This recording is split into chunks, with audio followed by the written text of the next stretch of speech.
Pass, இப்போ மார்க்கெட்டுக்கு வர புதுசாக வர பிகினர்ஸ்க்கு ஈக்விட்டி, கமாடிட்டி, ஃபோரெக்ஸ் ட்ரேடிங் பற்றி கொஞ்சம் டீட்டெயில் சொல்றீங்களா? இந்தியன் மார்க்கெட்ல ஈக்விட்டிக்கு என்எஸ்சி அண்ட் பிஎஸ்சி அப்படின்னு 2 எக்ஸ்சேஞ்ச் இருக்கு. இதே மாதிரி கமாடிட்டிக்கு எம்சிஎக்ஸ் அப்படிங்கிற எக்ஸ்சேஞ்ச் இருக்கு.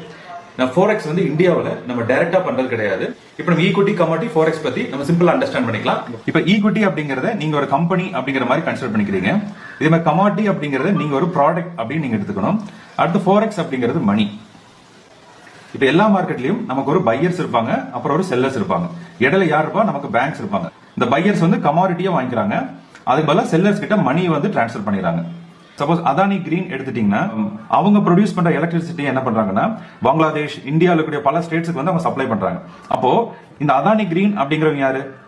இவங்க செல்லர். இதே மாதிரி பர்ச்சேஸ் பண்றவங்க யாரு? அவங்க பையர்ஸ். அப்போ இந்த எலக்ட்ரிசிட்டி அதிகமா பையர்ஸ் கன்சியூம் பண்ண இந்த செல்லர்ஸ் என்ன ஆகும்? அதிகமான ப்ரொடக்ஷன் பண்ணி சேல்ஸ் பண்ணிட்டே இருப்பாங்க. இதனால இந்த அதானி கிரீனுக்கு வந்து அதிகமான லாபம் வருது. அப்ப என்ன ஆகும்னா இந்த அதானி கிரீனோட கம்பெனி ஷேர்ஸ் வந்து ஏற ஆரம்பிக்கும்.